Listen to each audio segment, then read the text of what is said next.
दोस्तों, एक लड़का जो अपने ही इलाके से एमबीए तक की पढ़ाई करता है और फिर एक नौकरी की तलाश में उत्तर प्रदेश के नोएडा शहर में जाता है। वहाँ पे उसे एक बेहतर नौकरी नहीं मिल जाती है, बल्कि बहुत ही कम समय में अच्छा खासा पैसा भी कमाता है। समय बेहतर तरीके से गुजर रहा था कि अचानक एक दिन एक ऐसी घटना घटती है जिस वजह से वो हमेशा के लिए इस दुनिया को छोड़कर चला जाता है। पर पुलिस जब इस केस की जांच पड़ताल करती है तो एक ऐसी सच्चाई सामने निकल कर आती है जिसे सुनने के बाद हर कोई हैरान रह जाता है। नमस्कार, आदाब, मैं हसमुद्दीन और आप देख रहे हैं सफ़र क्राइम तक। आज की जो सच्ची घटना मैं आपको सुनाने वाला हूं, ये घटना है उत्तर प्रदेश की नोएडा शहर की। नोएडा का एक इलाका पड़ता है बिसरख, और इसी बिसरख इलाके का रहने वाला रुपेश सिंह। रुपेश जिसकी उम्र है लगभग 33 साल के आसपास। रुपेश की पत्नी का नाम है अमृता, जिसकी उम्र है 30 साल। रुपेश का एक ही बेटा है आयुष्मान, जिसकी उम्र है लगभग 6 साल के आसपास। रुपेश जो कि एक प्राइवेट कंपनी में नौकरी करता है, ठीक ठाक पैसे कमाता है और अपने परिवार के साथ खुशहाल तरीके से जीवन व्यतीत करता है। बात कर रहा हूं मैं 28 अप्रैल 2019 की दोपहर के करीब 2 बजे के आसपास। संडे का दिन था, इसलिए रुपेश भी अपने घर पे था। दोपहर के करीब 2 बजे के आसपास अपनी गाड़ी लेकर मार्केट में कुछ खरीदारी करने के लिए जाता है। पर 3 घंटे बाद 5 बजे तक भी वापस जब अपने घर पे नहीं आता है, अमृता अपने पति के नंबर पे फ़ोन करती है। रिंग तो जारी है, पर बावजूद इसके रुपेश फ़ोन नहीं उठाता है। अमृता लगातार अपने पति के नंबर पे फ़ोन करती है। रुपेश जब फ़ोन नहीं उठाता है, अमृता को डर सताने लगता है। इसीलिए अमृता तुरंत ही इस बात की जानकारी रुपेश के दोस्त प्रशांत कुमार और उसके बहनोई ओमवीर को देती है और दोनों को अपने घर पे बुलाती है। चूंकि प्रशांत और ओमवीर दोनों इसी इलाके में रहते हैं, 10 मिनट के अंदर ही अमृता के घर पे पहुंच जाते हैं। जैसे ही अमृता के घर पे पहुंचते हैं, अमृता पूरी बात दोनों से बताती है। प्रशांत कहता है कि हम थाने में चलते हैं और पुलिस को इन्फॉर्म करते हैं। इस पे ओमवीर प्रशांत को समझाते हुए कहता है कि नहीं, पहले हम रुपेश को ढूंढने की कोशिश करते हैं, अगर रुपेश हमें नहीं मिला फिर हम थाने में चलेंगे। जैसे इस तरह की सुझाव देता है, प्रशांत को भी ये सुझाव पसंद आ जाता है। उसके बाद से प्रशांत और ओमवीर अपने ही सोसाइटी का गार्ड सुमित को साथ में ले लेते हैं और रुपेश को ढूंढने के लिए निकल जाते हैं। लगभग 3 से 4 घंटे का समय गुजर जाता है, लेकिन बावजूद इसके रुपेश का कहीं कुछ पता नहीं चलता है। रात्रि के करीब 10 बजे के आसपास उसे ढूंढने के बाद तीनों जब वापस अपने घर आ रहे थे तो देखते हैं कि हनुमान मंदिर के पास सर्विस रोड किनारे रुपेश की कार खड़ी है। जैसे ही कार को देखते हैं, उसके पास पहुंचते हैं, लेकिन तीनों जब अंदर झांकने की कोशिश करते हैं तो अंदर का नज़ारा देख सब के सब चौंक जाते हैं।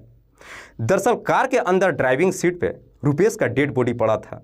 उसके सर में गोली लगा हुआ था। जैसे इस तरह की नज़ारा देखते हैं, तुरंत ही इस बात की जानकारी नज़दीकी थाने में देते हैं और साथ ही साथ रुपेश की पत्नी अमृता को भी देते हैं। इधर पुलिस को जैसे ही सूचना मिलती है, पुलिस अपने टीम के साथ घटनास्थल पर पहुंचती है, लेकिन जस्ट उसके थोड़ी देर के बाद अमृता भी अपने बेटे को लेकर घटनास्थल पर पहुंच जाती है। लेकिन अमृता जब अपने पति को मृत अवस्था में देखती है, वो चीख चीख करके रोने लगती है। पुलिस कैसे भी अमृता को संभालती है और सबसे पहले डेड बॉडी को चेक करती है तो मालूम चलता है कि रुपेश के पास से उसका पर्स, घड़ी, गले का चैन और अंगूठी सब के सब गायब हो चुका था, जिससे पुलिस अंदाजा लगाती है कि शायद रुपेश के लूट के इरादे से हत्या की गई है। पुलिस सबसे पहले रुपेश की डेड बॉडी को अपने कब्जे में लेती है और उसे पोस्टमार्टम के लिए भेज देती है। साथ ही साथ अमृता से कहती है कि कल सुबह थाने में आकर के आप लोग हमें एक तहरीर दे देना, ताकि हम लोग इस केस की जांच पड़ताल कर सकें। अगले दिन 29 अप्रैल 2019 को सुबह सुबह प्रशांत थाने में पहुंचता है। लेकिन प्रशांत जब थाने में पहुंचता है तो पुलिस प्रशांत से पूछती है कि रुपेश के घर वाले क्यों नहीं आए हैं। इस पे प्रशांत पुलिस वालों को जवाब देता है कि साहब, मैं उसके घर पे गया था, लेकिन सब के सब एक ही बात कह रहे थे कि तहरीर देने से क्या रुपेश जिंदा वापस आ जाएगा। प्रशांत जैसी इस तरह की बातें पुलिस वालों से कहता है, ये सुनकर पुलिस को भी बड़ा अजीब सा लगता है। चूंकि पुलिस को इस केस में आगे जांच पड़ताल करना होता है, इसीलिए पुलिस प्रशांत के ही तहरीर पे धारा 302 के तहत अज्ञात अपराधियों के विरोध में मुकदमा दर्ज करती है और इस केस की जांच पड़ताल करना शुरू कर देती है। पुलिस इस केस की जांच पड़ताल करते हुए सबसे पहले रुपेश के घर परिवार वालों का मोबाइल सर्विलांस पर डाल देती है और फिर उसके घर के बाहर लगे सीसीटीवी कैमरे को जाकर चेक करती है। सीसीटीवी रिकॉर्डिंग को चेक करती है तो मालूम चलता है कि रुपेश दोपहर के वक्त जब अपने घर से निकला था, उसके गाड़ी में उसका बहनोई ओमवीर भी मौजूद था। जैसे ही रुपेश के गाड़ी में ओमवीर को पुलिस देखती है, पुलिस को अमृता की बात याद आ जाती है। दरअसल अमृता ने पुलिस वालों को बताया था कि उसका पति अकेले ही घर से निकला था। पुलिस को जैसी इस तरह का डिटेल्स मिल जाता है, पुलिस इसी डिटेल्स के आधार पर ओमवीर को अपने कस्टडी में ले लेती है और फिर ओमवीर से रुपेश के हत्या के बारे में सख्ती से पूछताछ करती है। पहले तो ओमवीर इधर उधर की बात करता है, लेकिन पुलिस जैसे ही अपना सख्ती दिखाना शुरू करती है, आखिरकार ओमवीर मजबूर होकर अपनी सच्चाई कबूल कर लेता है। लेकिन ओमवीर जब इस हत्या की पूरी कहानी बताता है तो वाकई में इसे सुनने के बाद किसी को भी अपने कानों पर यकीन ही नहीं होता है। रुपेश, जिसके पिता का नाम है अर्जुन सिंह, जो कि महोबा के मोहारी गांव के रहने वाले हैं। अर्जुन सिंह के टोटल 3 बेटे हैं, जिसमें सबसे बड़ा रुपेश है। रुपेश अपने ही इलाके से MBA तक की पढ़ाई करता है और फिर एक नौकरी की तलाश में करीब 6 साल पहले उत्तर प्रदेश के नोएडा शहर में आता है, जहां पे उसे एक प्राइवेट कंपनी में नौकरी मिल जाती है। जैसे ही रुपेश को नौकरी मिल जाती है, उसके बाद से अर्जुन सिंह साल 2013 में अपने बेटे की शादी अमृता से कर देते हैं। रुपेश जब अमृता से शादी कर अपने घर लेकर आता है, फिर उसे अपने साथ लेकर नोएडा में आ जाता है। यहाँ पे जैसी 1 साल का समय गुजरता है, अमृता एक बच्चे की माँ भी बन जाती है, जिसका नाम आयुष्मान रखते हैं। पर जैसे ही 5 साल का समय गुजरता है, इन 5 सालों में रुपेश इतना अच्छा खासा पैसा कमाता है कि 35 लाख रुपए में इसी बिसरख में अपना एक फ्लैट खरीद लेता है। फ्लैट जब खरीद लेता है तो लगभग 3 लाख रुपये खर्च करके अपने घर में इंटीरियर डिजाइनिंग का भी काम करवाता है। ये इंटीरियर डिजाइनिंग का काम कोई और नहीं बल्कि ओमवीर ही करता है। ओमवीर, जो हापुड़ के फतेहपुर का रहने वाला है, करीब 2 साल पहले इसी नोएडा शहर में आकर इंटीरियर डिजाइनिंग का काम करता है। ओमवीर जब रुपेश के घर के अंदर काम करना शुरू करता है, जब कुछ दिन का समय गुजरता है, इसी दौरान ओमवीर और रुपेश के बीच में गहरी दोस्ती हो जाती है। ओमवीर और रुपेश के बीच में जब दोस्ती हो जाती है, उसके बाद से ओमवीर भी अक्सर रुपेश के घर पे आना जाना शुरू कर देता है। जब भी रुपेश के घर पे जाता है, उसकी पत्नी को भाभी के रिश्ते से बुलाता है। चूंकि दोनों के बीच में देवर भाभी का रिश्ता हो जाता है, इसीलिए अक्सर दोनों एक दूसरे से हंसी मजाक भी करते हैं। लेकिन हंसी मजाक करते करते ओमवीर और अमृता कब दोनों एक दूसरे के करीब आ जाते हैं, दोनों को नहीं मालूम चलता है। और आखिरकार अमृता और ओमवीर के बीच में प्रेम प्रसंग शुरू हो जाता है। दोनों के बीच में जब प्रेम प्रसंग शुरू होता है, इस बात की जानकारी रुपेश को कभी नहीं मालूम चलता है। जब कुछ महीने का समय गुजरता है, आखिरकार वो समय भी आ जाता है जब मान मर्यादा की सारी सीमाएं टूट जाती है और फिर अमृता के घर के अंदर ही ओमवीर और अमृता के बीच में अवैध संबंध शुरू हो जाता है। एक बार जब यह सिलसिला शुरू होता है, उसके बाद से कभी रुकने का नाम ही नहीं लेता है। रुपेश, जो कि बेहद ही सीधा साधा इंसान था, इधर अमृता का जब ओमवीर से लगाव हो जाता है, धीरे धीरे अमृता अपने पति से दूरी बनाने लगती है और कहीं ना कहीं बेइंतहा ओमवीर को प्यार करने लगती है। लेकिन ओमवीर का जब अमृता से प्रेम प्रसंग शुरू होता है, ओमवीर के अंदर लालच आ जाती है। दरअसल ओमवीर सोचता है कि अगर वो अमृता से शादी कर लेता है तो उसका 35 लाख का मकान उसके नाम हो जाएगा। इसीलिए ओमवीर अब अमृता के अंदर उसके पति को लेकर जहर भरना शुरू कर देता है, जिसकी वजह से अमृता भी अब अपने पति से नफरत करने लगती है।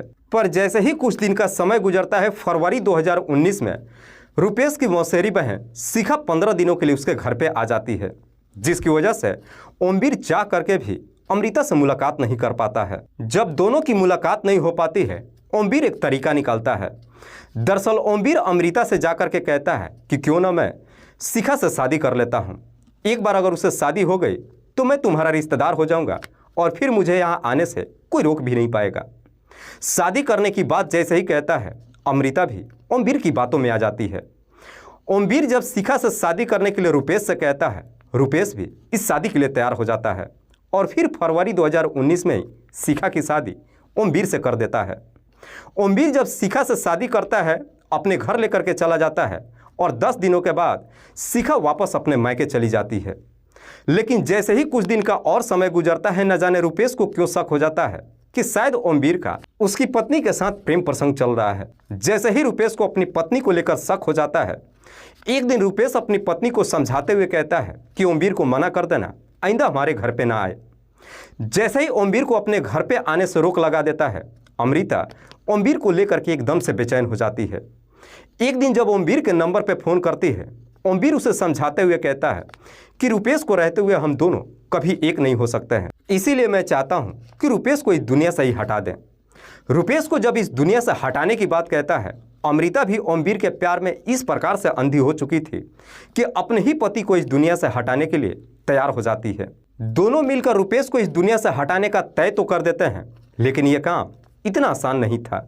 इसीलिए ओमवीर एक दिन अमृता से कहता है कि इस काम को करने के लिए किसी सुपारी किलर को हायर करना पड़ेगा जो अच्छा खासा पैसा भी लेगा, लेकिन मेरे पास पैसा भी नहीं है। पैसे की तंगी की बात जैसे ही कहता है, अमृता उसे समझाते हुए कहती है कि तुम्हें पैसों की चिंता करने की कोई ज़रूरत नहीं है, तुम सुपारी किलर को हायर करो। जैसे ही अमृता इजाज़त दे देती है, उसके बाद से ओमवीर उसी के इलाके में गार्ड की नौकरी करने वाला सुमित से जाकर के मुलाकात करता है और जाकर अपने पूरे प्लान के बारे में बताता है।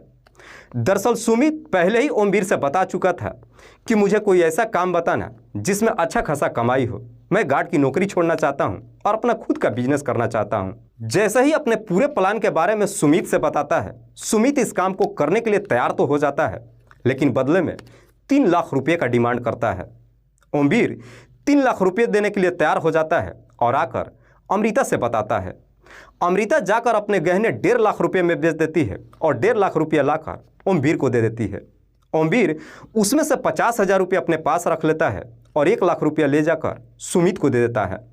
सुमित इस काम को करने के लिए अपने इस षड्यंत्र में अपने ही दोस्त भानु को शामिल कर लेता है। भानु जो सुमित के ही गांव का रहने वाला है। जब अपना पूरा प्लान तैयार कर लेते हैं, उसके बाद से ओमवीर 8,000 रुपये में एक हथियार खरीद कर लाता है और फिर एक सही मौके का इंतजार करने लगता है। 28 अप्रैल 2019 को रविवार था, इसीलिए रुपेश भी अपने घर पे ही था। खुद अमृता ही ओमवीर के नंबर पर फ़ोन करती है और कहती है कि अपने काम को आज ही अंजाम देना है। दरअसल खुद अमृता ओमवीर के नंबर पर फ़ोन करती है और अपने घर पे बुलाती है और फिर ओमवीर के सामने ही अपने पति से कहती है कि घर के कुछ सामान खरीदना है, मार्केट में जाओ और ख़रीद करके लाओ। करीब 2 बजे के आसपास रुपेश जब अपनी कार लेकर अपने घर से निकलता है, ओमवीर कहता है कि मुझे भी कुछ सामान खरीदना है, मैं भी तुम्हारे साथ चलता हूँ। साथ जाने के लिए जब कहता है, रुपेश उसे साथ ले जाने के लिए तैयार हो जाता है, लेकिन ओमवीर रुपेश से कहता है कि तुम गाड़ी लेकर के बाहर निकलो, मैं घर पे जा रहा हूँ क्योंकि पैसा घर पे है। ओमवीर वहाँ से सीधे अपने कमरे पे जाता है और वहाँ से अपने हथियार को ले लेता है। साथ ही साथ सुमित और उसके दोस्त के नंबर पर फ़ोन करता है और कहता है कि तुम लोग बाहर इंतजार करना। करीब 15 मिनट के बाद ओमवीर जब वापस आता है, तब तक रुपेश अपनी गाड़ी लेकर बाहर निकल चुका था। उसी गाड़ी में ओमवीर भी बैठ जाता है और फिर वहाँ से दोनों गाड़ी से रवाना हो जाते हैं। पर जैसे ही थोड़ी दूर आगे जाते हैं, देखते हैं कि सड़क किनारे सुमित अपने दोस्त के साथ खड़ा है। चूँकि सुमित और उसके दोस्त को रुपेश नहीं जानता था, ओमवीर उन दोनों को देखकर आवाज़ लगाता है। इस पर सुमित और उसके दोस्त ओमवीर से झूठ बोलते हुए कहते हैं कि हमें गोल चक्कर तक जाना है, यहाँ पे खड़े होकर ऑटो का इंतज़ार कर रहे हैं, लेकिन कोई गाड़ी नहीं मिल रही है। जैसे इस तरह की बातें कहता है, ओमवीर भी अपनी चालाकी दिखाते हुए कहता है कि हम दोनों भी उधर ही जा रहे हैं, आओ बैठ जाओ और हम तुम्हें गोल चक्कर तक छोड़ देंगे। जैसे इस तरह की बातें कहता है, सुमित अपने दोस्त के साथ गाड़ी में बैठ जाता है और फिर चारों वहाँ से रवाना हो जाते हैं। लेकिन जैसे ही वहाँ से हनुमान मंदिर के पास सर्विस रोड किनारे एक सुनसान जगह पर पहुँचते हैं, ओमवीर रुपेश से कहता है कि तुम गाड़ी रोको। गाड़ी जैसे ही रोकता है और ओमवीर से पूछता है कि तुमने गाड़ी क्यों रुकवाया। इससे पहले कि रुपेश कुछ समझ पाता, ओमवीर अपने पास से हथियार निकालता है और रुपेश के सर में सटाकर ट्रिगर दबा देता है, जिसकी वजह से रुपेश की घटनास्थल पर ही मौत हो जाती है। उसके बाद से ओमवीर रुपेश का घड़ी, पर्स और चेन सब के सब ले लेता है और उसका मोबाइल वहीं पे छोड़ देता है। दरअसल ओमवीर ये सारा सामान सिर्फ इसलिए ले लेता है क्योंकि ओमवीर को लगता है कि पुलिस जब इस केस की जांच पड़ताल करेगी तो पुलिस को लगेगा कि शायद रुपेश की हत्या लूट के इरादे से की गई है। उसके बाद से सुमित अपने दोस्त के साथ वापस घर चला जाता है।